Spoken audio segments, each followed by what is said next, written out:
Hello everyone, আসসালামু আলাইকুম। লাউ দিয়ে চিংড়ি মাছ, আবার একটা মাথা দেব, মাথা দিয়ে ঘাটা করব। লাউ লাউ মাথার মধ্যে তো রুই মাছের মাথা হলে তো অনেক থাকে, গোস্ত থাকে। এটা শক্ত তো, বেশি নাই, গোস্ত নাই, মাছ নাই। এই জন্য আমি চিংড়ি মাছ দিই। বিসমিল্লাহির রহমানির রহিম।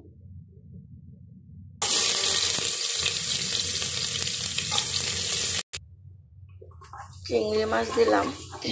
চিংড়ি মাছটা দিয়ে চিংড়ি মাছটা একটু পেঁয়াজের সাথে ভাজা ভাজা করলে, মানে চিংড়ি মাছে একটা ভাজা ঘ্রাণ আছে না তরকারির মধ্যে আসে, তখন এটা ফ্লেভারটা ভালো লাগে। চিংড়ি মাছের ফ্লেভার আসে বেশি। দিয়ে উঠায় ফেলবো, উঠিয়ে পরে মাথাটা দিব। মাথাটা শক্ত, প্রেশার কুকারে একটু দিব, তো ভাঙবে না। এর সাথে সাথে এখন তরকারি মশলা দিয়ে লাউ দিয়ে দিতে পারে। আমি উঠাবো এই কারণে যে মাছের মাথাটা দিব, জাস্ট উঠায় রাখছি। চিংড়ি মাছ এই যে ভাজা ভাজা করছি, একটা ঘ্রাণ। এই যে মরিচ মরিচ মরিচ দিলাম, মিক্সড মশলা, হলুদ গুঁড়া, এই যে লবণ। বিসমিল্লাহির রহমানির রহিম। মশলা দিলাম,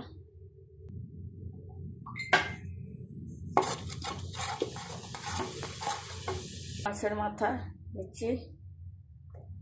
মাছের মাথাটা দিচ্ছি এই কারণে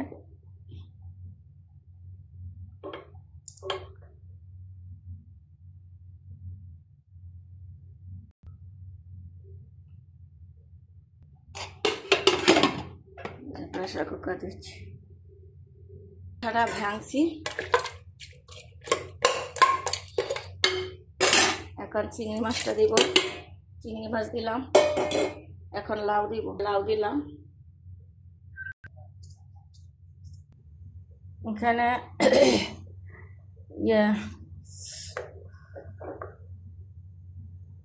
কাঁচামরিচ দিয়েছি, হলুদ গুঁড়া, লবণ দিয়ে সিদ্ধ করব। এটা হলো লাউয়ের চামড়া, একটু লাউ দিয়েছি, ভাজি ভালোই লাগে, সিদ্ধ করছি।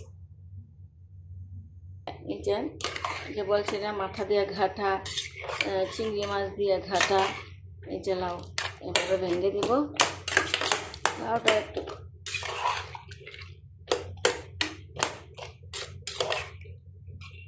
মাথার মধ্যে বেশি কিছু নাই, এই জন্য চিংড়ি মাছ দিয়েছি। মাথাটাও দিলাম, মাথাটা ফেলানো দেবো, তাহলে এটার মধ্যে দিয়ে দিলে এটা একটা স্বাদ আছে, চিংড়ি মাছের একটা স্বাদ আছে।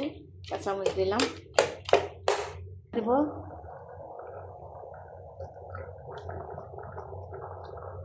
বেশি করে ধনিয়া পাতা দিলে লাউয়ের মধ্যে মজা লাগে।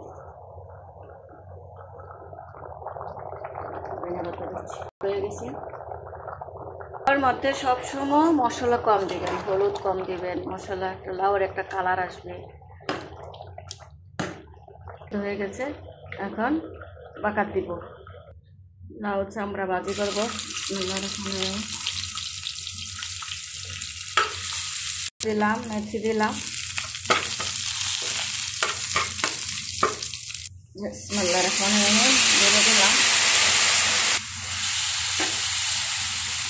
চামড়ায় কিন্তু মাখা মাখা হয় না, হ্যাঁ, একটু আলু দিতে হয়। আমি আলু দিই নাই আজকে। কি করব, একটু ময়দা গুলাইয়া দিয়ে দিব, তাহলে আটা আটা মাখা মাখা হবে, নাহলে বুসবুসা লাগে।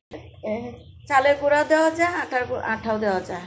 ওই যে এটা তো একটু বুসকা বুসকা থাকে, একটু আটা দিলাম, একটু মাখা মাখা হবে। এখন এই যে আগে কেমন ছিল না, এখন একটু আটা গুঁড়া দেওয়াতে এই যে মাখা মাখা হয়েছে। একটু জিরা গুঁড়া দিলাম, ধনিয়া পাতা দিলাম। লাউ চামড়া এইভাবে রান্না করবেন, খাবেন, সাবস্ক্রাইব করবেন, ফলো দেবেন, লাইক দিবেন ইনশাল্লাহ। আর তরকারি আমার রান্না শেষ।